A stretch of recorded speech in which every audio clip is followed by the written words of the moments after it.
जैसा कि आप लोग जानते हैं कि हमारे परम पूज्य परमाराध्य संत सद्गुरु महर्षि में ही परमहंस जी महाराज जगत श्रुत जगत प्रसिद्ध हैं।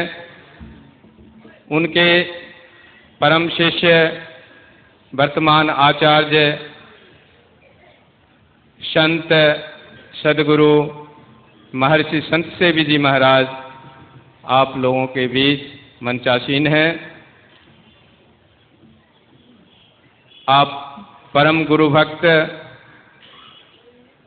एवं संत मत के वर्तमान आचार्य के रूप में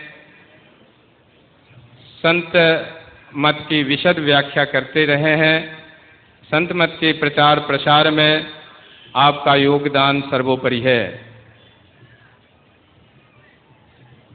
मैं समस्त उपस्थित सत्संग प्रेमी सत्संगी भाइयों बहनों, यहाँ कलकत्ता नगर निवासियों की ओर से मंचासीन उपस्थित समस्त साधु महात्माओं विद्वज्जनों महासभा के पदाधिकारियों की ओर से श्री चरण में करबद्ध प्रार्थना करते हैं कि हे गुरुदेव, मेरे मुअल्लिज जगत में सतगुरु बिन कोई नाहि, तेहि कारण बिनती करो, हे सतगुरु तो ही पाए, हे सतगुरु तो ही पाए।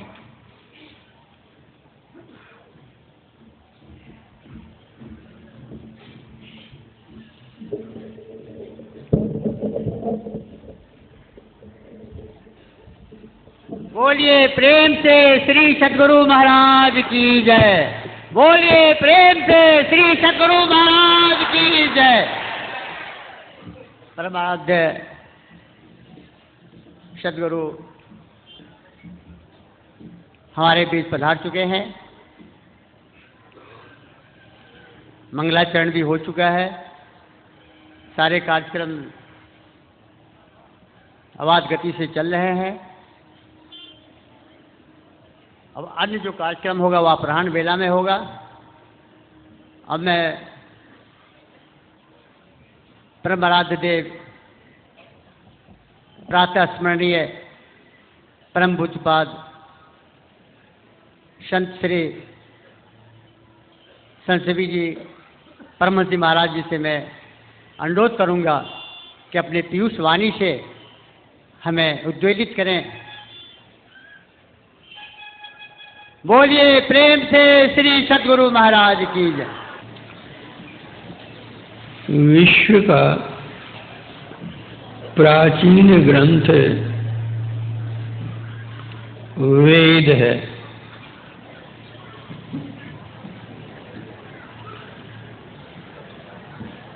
कृष्ण द्वैपायन ने उसको 3 भागों में विभक्त किया।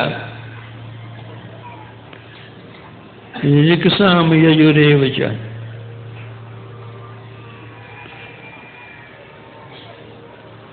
ऋग्वेद, सामवेद, यजुर्वेद और चौथा वेद अथर्ववेद पीछे से उसमें जोड़ा गया।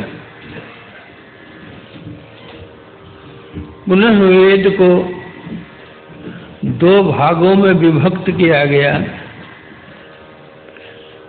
एक का नाम ब्राह्मण रहा और दूसरे का नाम संहिता। ब्राह्मण में यज्ञ याग आदि कर्म कांड आदि का वर्णन है और संहिता में ज्ञान योग भक्ति आदि का वर्णन है। संहिता भाग से ही उपनिषद की रचना हुई है।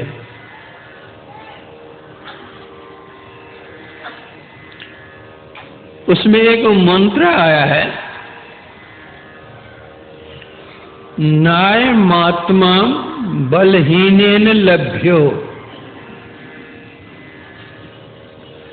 जो बलहीन है वह आत्मलाभ नहीं कर सकता।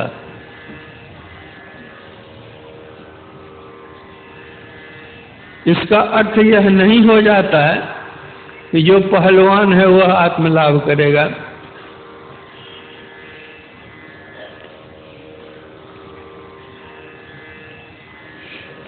बलहीन से तात्पर्य क्या है, बलवान से तात्पर्य क्या है?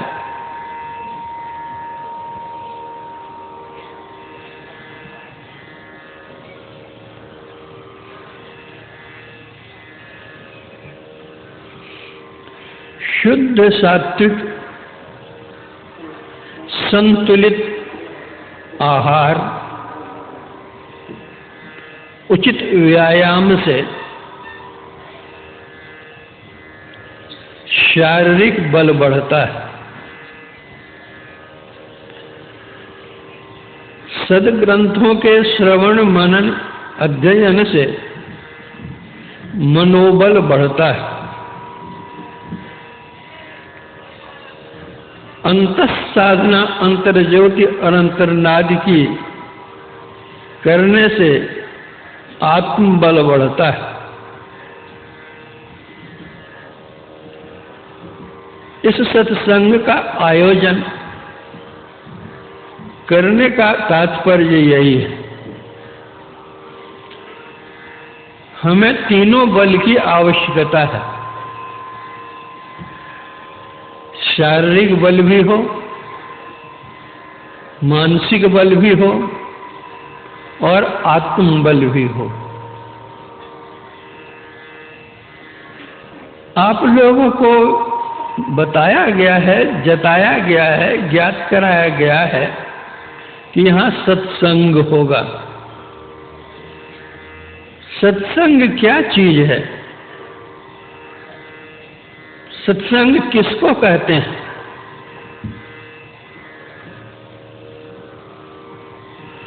सत्संग दो शब्दों के योग से हुआ है, सत और संग। सत उस पदार्थ को कहते हैं जो त्रयकाल अबाधित है, जिसमें किसी प्रकार का परिवर्तन नहीं होता, जो था, है और रहेगा, वह सत्य तत्व एक परम प्रभु परमात्मा ही है।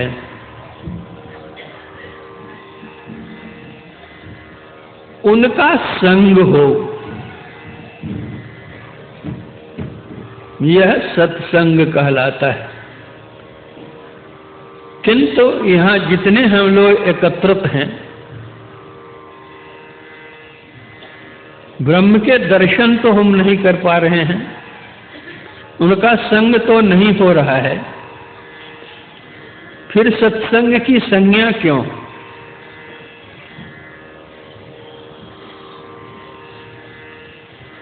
परम प्रभु परमात्मा सत्य है, उसका अभिन्न अंश जीवात्मा सत है। इस सत का उस सत से संग करा देना, यह प्रथम श्रेणी का सत्संग है।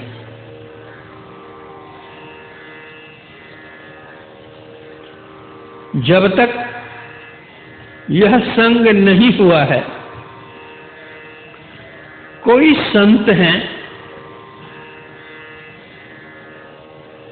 जो संत होते हैं, उनके लिए गोस्वामी जी ने लिखा है,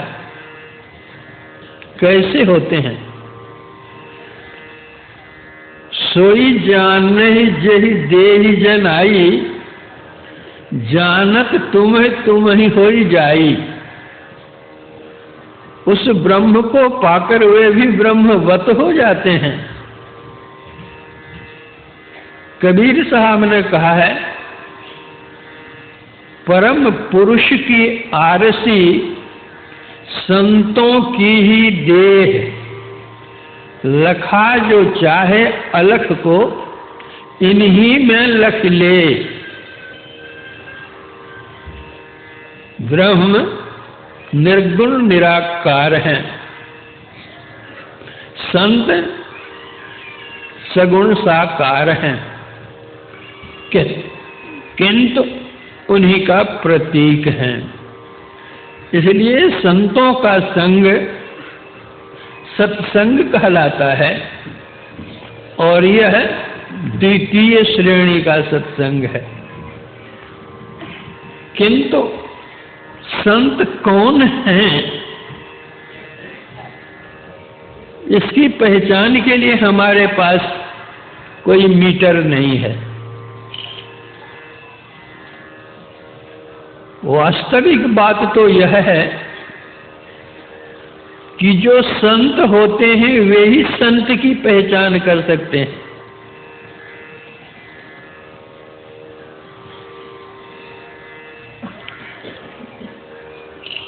आज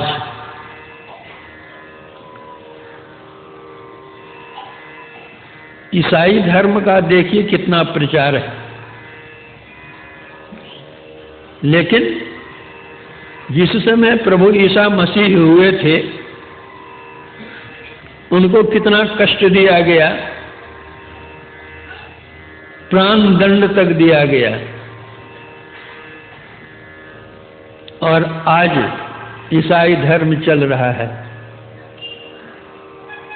और अल्पसंख्यक नहीं बहुसंख्यक हैं।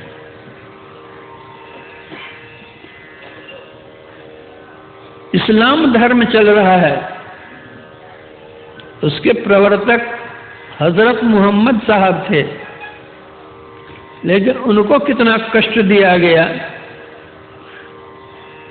दाने दाने का मोहताज बन गए हुए। यहां तक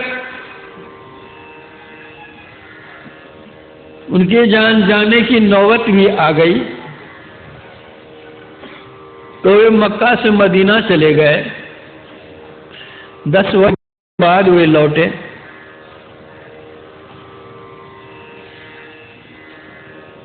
जिस समय कबीर साहब हुए, कबीर की 72 कसनी प्रसिद्ध है, 72 प्रकार से उनको कष्ट दिया गया।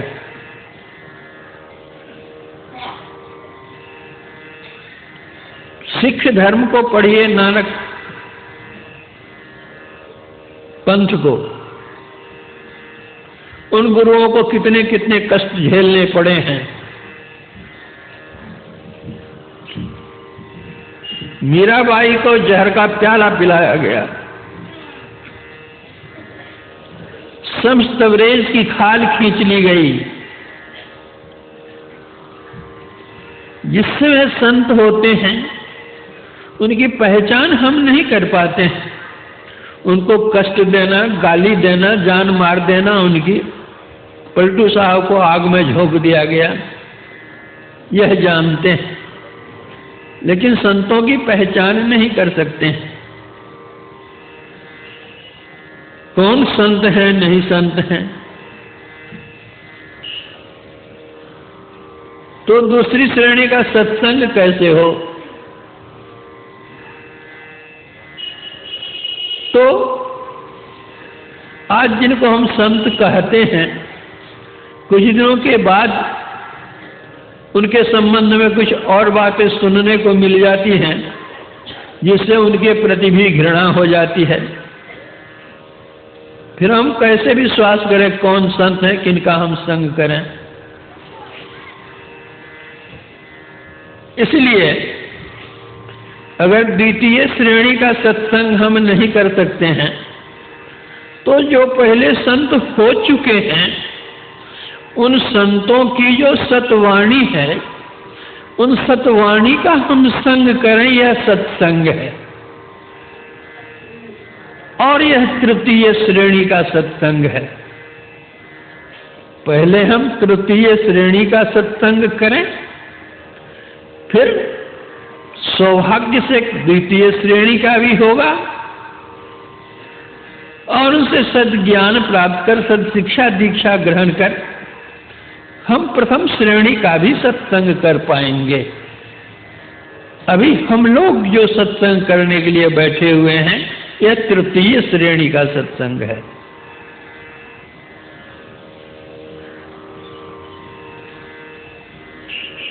संत कैसे होते हैं?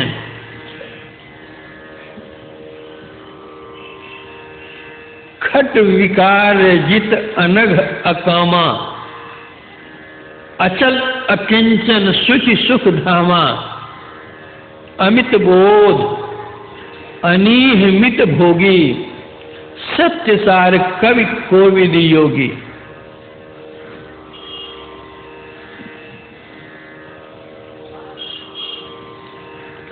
पर उपकार वचन मन काया, संत सहज स्वभाव खगड़ाया।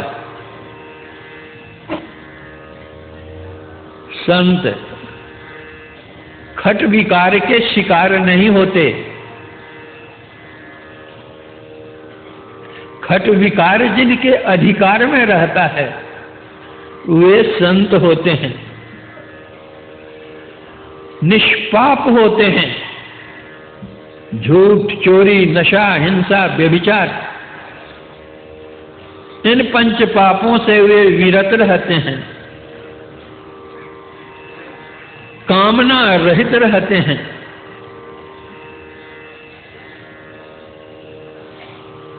अचल, एक ईश्वर पर दृढ़ विश्वास,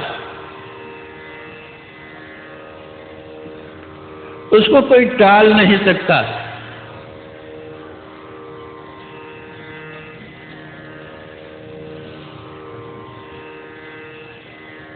महात्मा गांधी जी थे,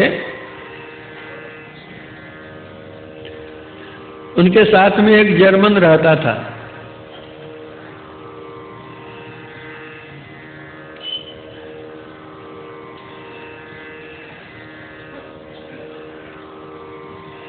एक दिन जर्मन बाथरूम गया, उनका कोट लटका हुआ था, कोट की जेब नीचे लटक रही थी। महात्मा गांधी जी ने हाथ लगा करके देखा तो जेब मालूम पड़ा कि वजनदार है। जब वह जर्मन बाथरूम से आया तो महात्मा गांधी जी ने पूछा, अरे तुम्हारी जेब में क्या है, इतना वजन मालूम पड़ता है? जर्मन ने कहा,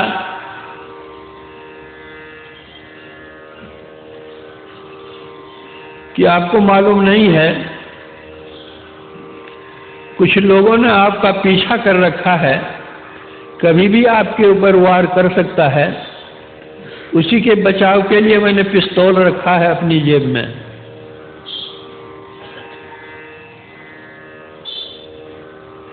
महात्मा गांधी जी ने कहा, वाह वाह, बहुत अच्छा।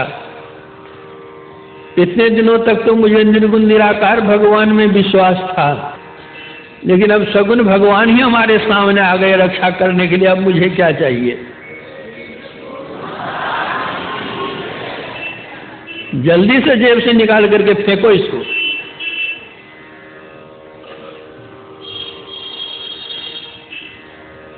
रक्षा करने वाले तो प्रभु हैं, प्रभु सबकी रक्षा करते हैं। तुम क्या मेरी रक्षा करेगा? गीता में भगवान ने कहा है, योगक्षेमं वहाम्यहम्, मैं अपने भक्तों का योगक्षेम करता हूं। मेरे भक्त को क्या चाहिए वह देता हूं और फिर रक्षा भी करता हूं। अटल विश्वास रहता है। अकिंचन, वे त्यागी होते हैं, संग्रही नहीं होते। संग्रह करने वाले संत नहीं होते हैं, त्याग करने वाले संत होते हैं।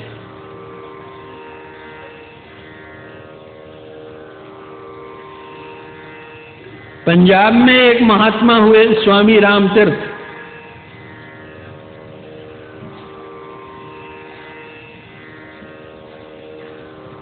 जापान वाले ने उनको बुलाया था, वे जापान गए थे। जापान में उनका प्रवचन हुआ, वहाँ के लोग बड़े प्रभावित हुए।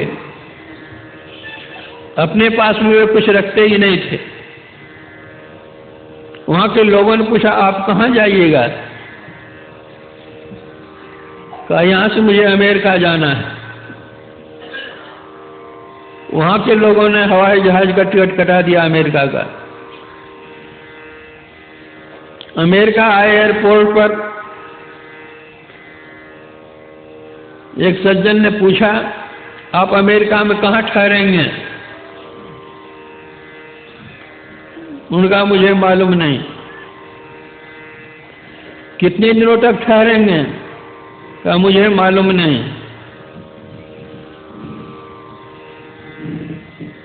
आपके पास कितने डॉलर हैं? कहा, कुछ भी नहीं। कहा, आप कौन हैं? कहा, मैं राम बादशाह हूं।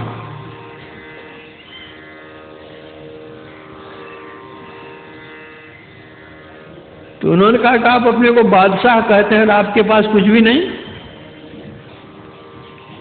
एक सज्जन वहीं खड़े थे, उन्होंने कहा कि जिनका प्रवचन जापान में हुआ था, आप वही राम बादशाह हैं? उन्होंने कहा, हाँ मैं वही हूं। उन्होंने कहा, जितने दिनों तक ये रहेंगे, मेरे यहाँ रहेंगे, सारा खर्च मैं दूंगा, इनको डॉलर की क्या आवश्यकता है? रामतीर्थ ने कहा कि बादशाह के पास पैसे नहीं रहते, खजांची के पास पैसे रहते। देखो हमारा खजांची है मेरे पास में।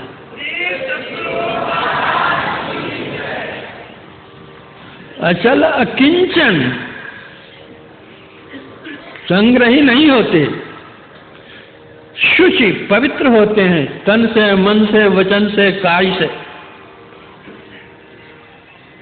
सुखधाम होते हैं। वही तो सुख के घर है। उनकी चरण में जो जाता है वहां दुख कहाँ है? अरे फुलवाड़ी में कोई जाता है तो क्या वो किसी फूल से सुगंधी मांगता है? जो फुलवाड़ी में जाएगा सुगंधी स्वाभाविक लगेगी। उसी तरह जो संत होते हैं, संत के पास जो जाएंगे, संत के पास जो सुगंधी वो मिलेगी आपको।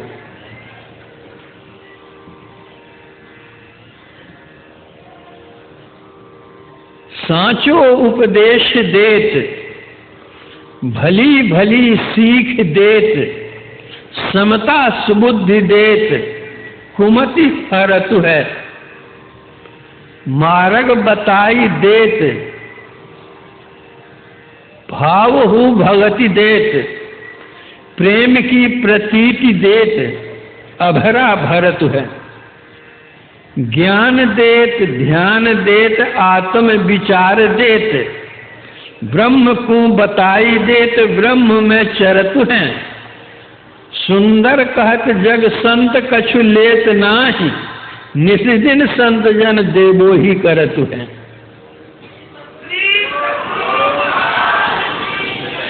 संत लेते नहीं, संत देते हैं। उन संतों का ज्ञान का हम लोग सत्संग करने के लिए यहाँ समवेत हुए हैं। सत्संग से, तृतीय श्रेणी का सत्संग से क्या होता है? असत्संग नहीं करे तो क्या होता है? हानि कुसंग, सुसंगति लाहू।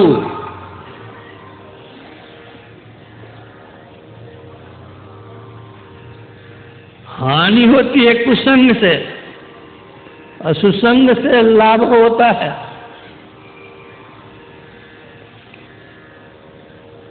इसका प्रमाण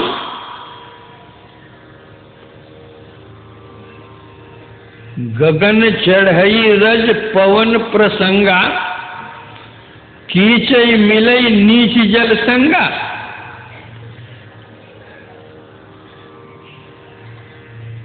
पैरों से रौदे जाने वाली धूल जब वह पवन का प्रसंग करती है, हवा का संग करती है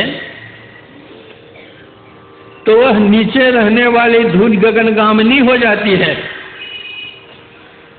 और वही धूल जब जल का संग करती है तो पाताल चली जाती है।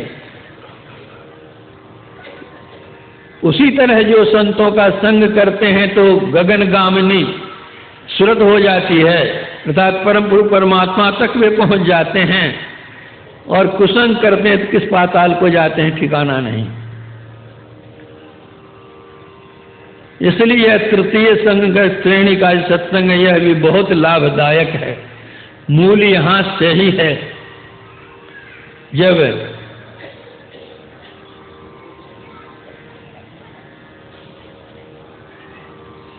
मर्यादा पुरुषोत्तम भगवान श्री राम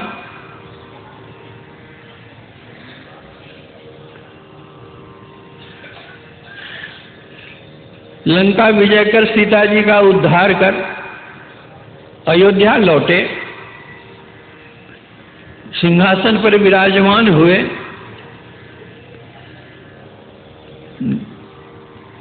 देवताओं ने आकर उनकी स्तुति की। देवता सब चले गए, पीछे भगवान शंकर आए। भगवान शंकर ने भी स्तुति की और कहा कि नाथ एक बर मांगऊं, हरसि देहु श्री रंग, पद सरोज अन्न पाहिनी, भगत सदा सत्संग। कि हे प्रभु, आपसे मेरी प्रार्थना है, मैं आपसे एक वरदान मांगता हूं, और यह वरदान यह है, अपने चरण की अनन्य भक्ति दीजिए और सत्संग दीजिए। भगवान शंकर वरदान मांगते हैं सत्संग के लिए।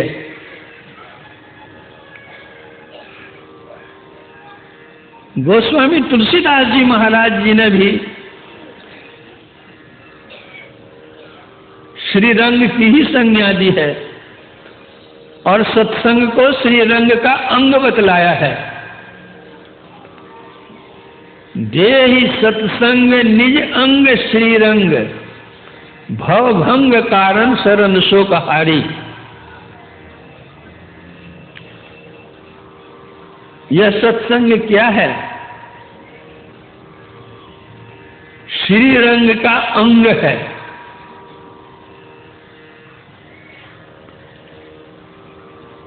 भाव को नाश करने वाला है, शरण में आने वाले का शोक दूर करने वाला है यह सत्संग।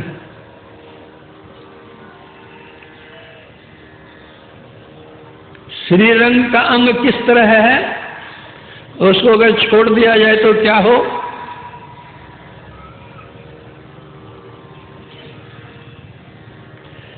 जिस समय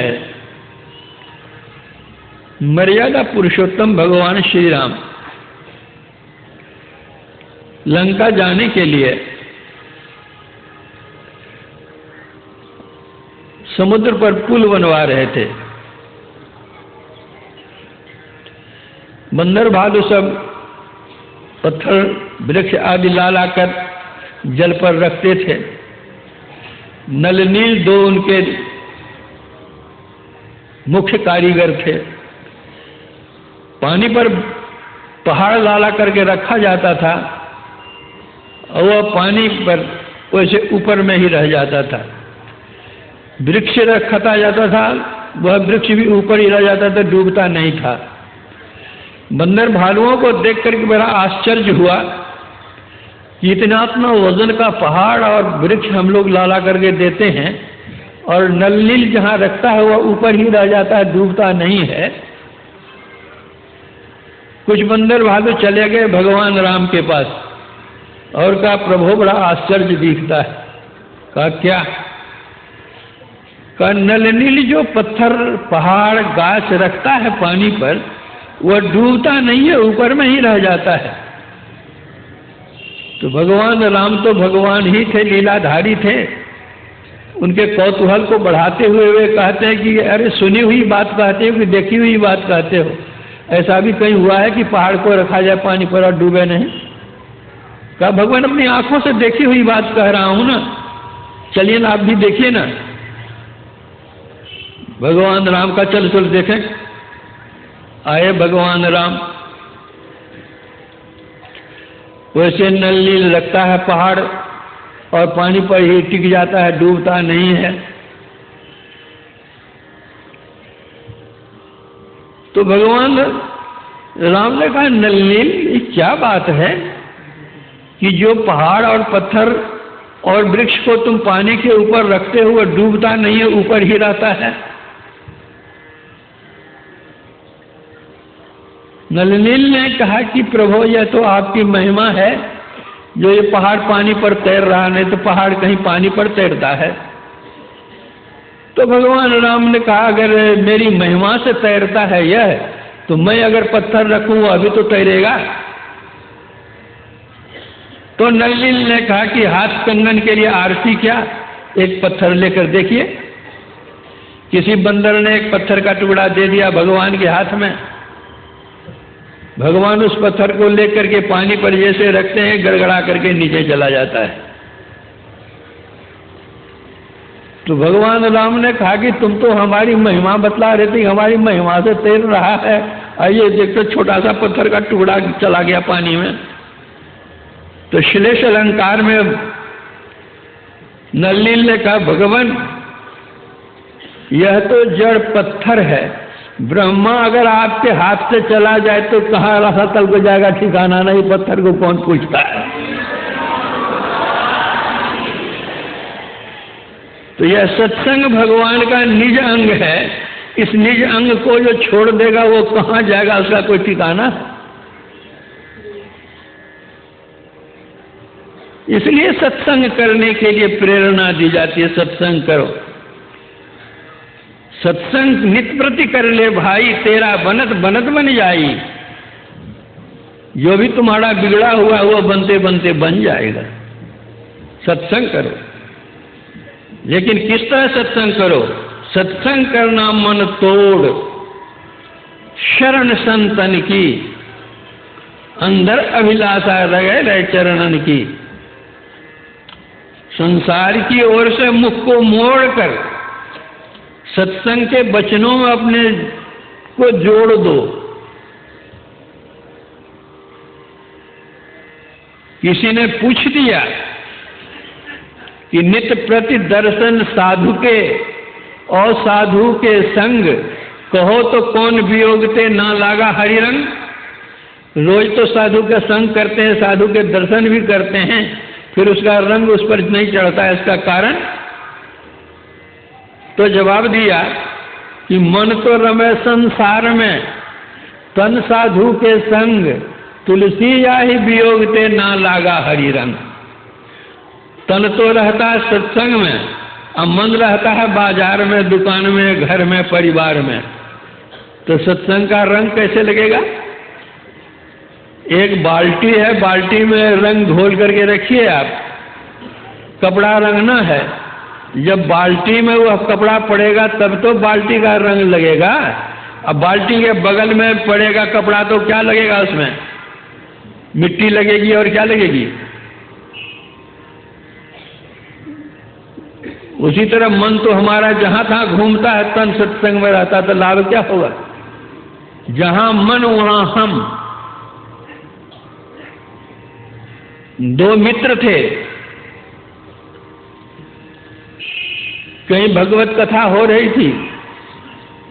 दोनों मित्रों ने विचार किया कि चलो वहां भागवत कथा हो रही है, जाकर के सुने हम लोग।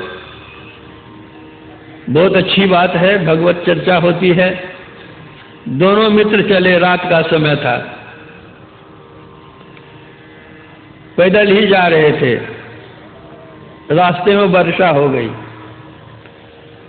वर्षा हो गई तो एक भाग करके बगल में जो घर था, वो वेश्या का घर था, उसमें वो चला गया।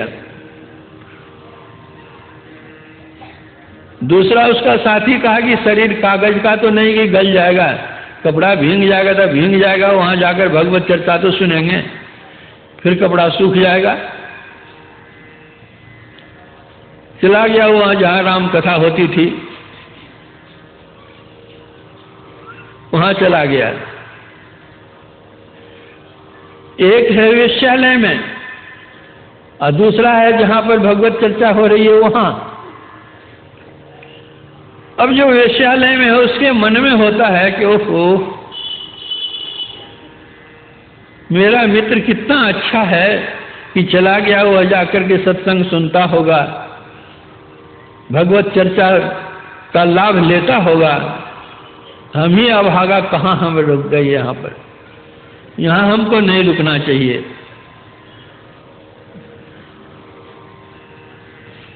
और जो वहाँ सत्संग में था, भगवत चर्चा जहाँ हो रही थी, उसके मन में हुआ कि कहाँ हम आकर के फंस गए, हमारा मित्र कितना लूटता होगा।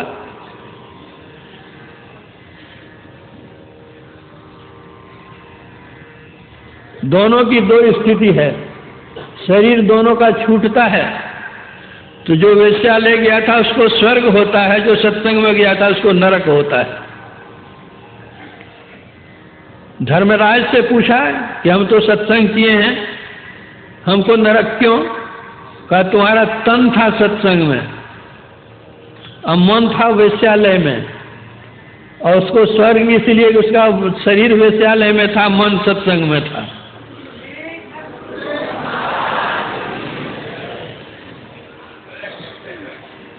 इसलिए हम लोग सत्संग में आवे तो एकाग्र होकर के सुने, सखी सीख सुनी गुनी गांठी बांधो, ठाठ ठठ सत्संग करे, जब रंग संग अपंग आलिरी, अंग सतवत मन मरे। सुनो सत्संग पहले, उसको गुनो विचारो और गांठ में बांध लो, माने याद रखो। कहने का तात्पर्य उसका आचरण करो। सत्संग में जाए, इस कान से सुना इस कान से निकाल दिया तो क्या लाभ होगा? एक राजा के दरबार में एक कलाकार गया 3 मूर्तियां लेकर। राजा ने पूछा तीनों मूर्तियों की कीमत बताओ। कलाकार ने कहा इस मूर्ति की कीमत कुछ भी नहीं, इस मूर्ति की कीमत 1 कौड़ी है। ये तीसरी मूर्ति जो है तो अनमोल मूर्ति है, इसकी कीमत कौन दे सकता है? राजा ने मंत्री को बुलाया और कहा कि तीनों मूर्तियां तो एक सी लगती है, तीनों की 3 कीमत बतला रहा है, क्या कारण है? मंत्री ने देखा, उलट पुलट करके, उल्टा पुल्टा करके, द्रव्य तीनों का एक था। वजन करवा करके देखा, वजन तीनों का एक था। कला की दृष्टि से देखने पर तीनों की कला एक थी। मंत्री भी घबराया कि द्रव्य कम बेसी होता वजन में, क्या द्रव्य में भी अंतर रहता, कोई दूसरे रहता, ऐसा क्यों? तो आखिर मंत्री तो मंत्री ही होते हैं, उनकी मंत्रणा से ही तो राज चलता है। उसने एक सीकी ली और एक मूर्ति के कान में दिया। इस कान में दिया तो उस कान से वो सीकी निकल गया।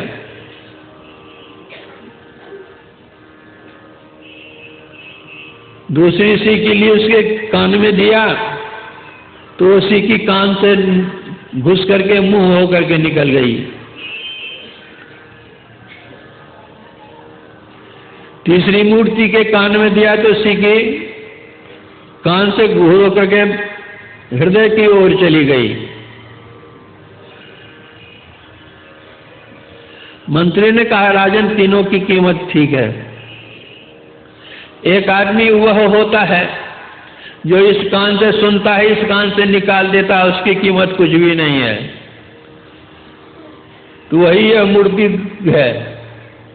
दूसरी मूर्ति बतलाती है कि इस कान से जो सुनता है तो कुछ याद रखता है, तो मुंह से वह बोलता है, इसलिए एक कौड़ी कीमत है उसकी। और यह तीसरी मूर्ति जो है, जो कान से सुनता है, हृदयंगम करता है, आचरण में लाता है, जो आचरण में लाता है उसकी कीमत कौन दे सकता है?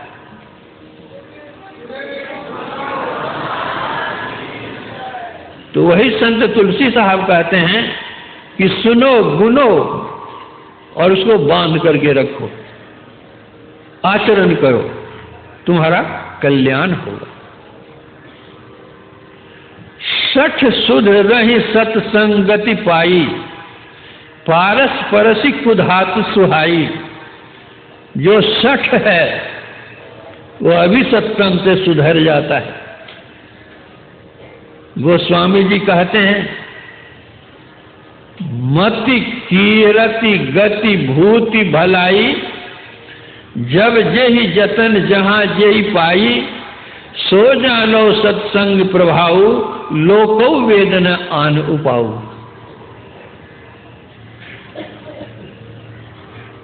जिसने सुबुद्धि पाई है,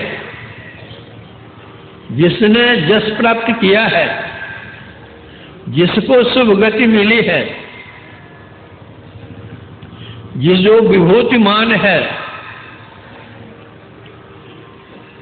जिसके अंदर में भलाई है, यह ज्ञान जिसके पास में है, वो सत्संग का ही प्रभाव है। गुरु महाराज जिस समय में यात्रा करते थे, ट्रेन से जा रहे थे,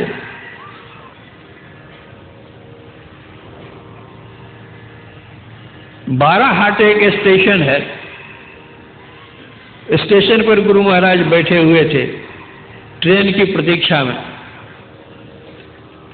और यात्री लोग भी थे वहां।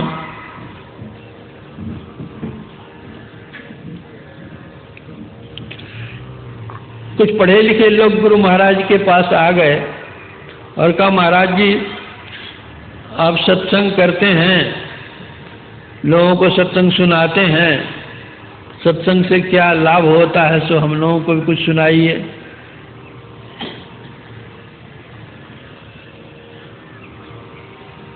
उन लोगों ने कहा, तो गुरु महाराज पूछते हैं, आपको क्या चाहिए? जो चाहिए सो सत्संग से मिलता है, बोलिए आपको क्या चाहिए?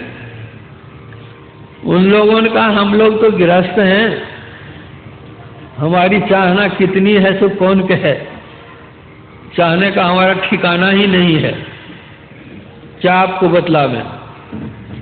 गुरु महाराज बोले, आप लोग पढ़े लिखे विद्वान आदमी हैं, चाहना को समेट करके बतलाइए कि क्या चाहिए। तो बेचारे चुप हो गए। तो गुरु महाराज ने कहा कि अच्छा, आप नहीं कहते तो मेरी ओर से सुनिए,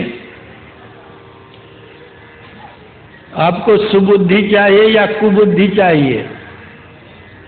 उनका मुझे सुबुद्धि चाहिए। गुरु महाराज पूछते हैं, आप अपना जस चाहते हैं कि अपयश चाहते हैं? तो उन्होंने कहा कि जस चाहते हैं। गुरु महाराज पूछते हैं, जब तक संसार में रहे तब खाए पिए ऐश मौज करें, और शरीर छूटे तो आप नरक जाना चाहते हैं कि मोक्ष मार्ग पाना चाहते हैं? शुभ गति चाहते हैं कि दुर्गति चाहते हैं? उनका शुभ गति चाहते हैं।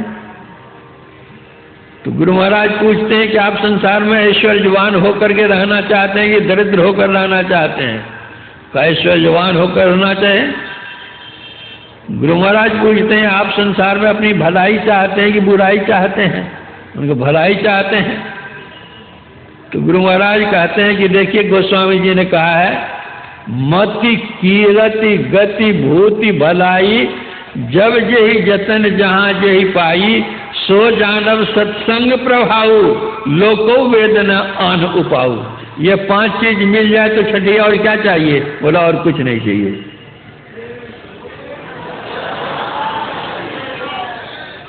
ये चीजें मिलती हैं सत्संग से। तो अभी हम लोग ये तृतीय श्रेणी का सत्संग कर रहे हैं, ये तृतीय श्रेणी का सत्संग मन से करें,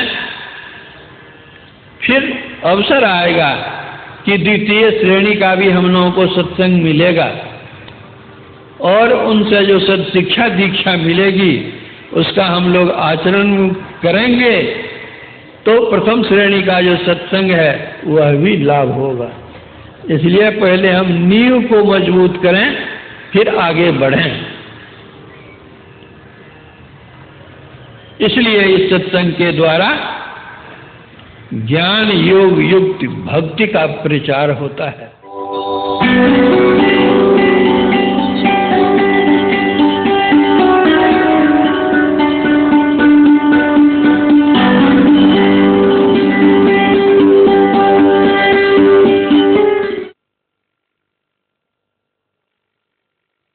श्री रामचंद्र कृपालु भज मन हरण भव भय दारुण।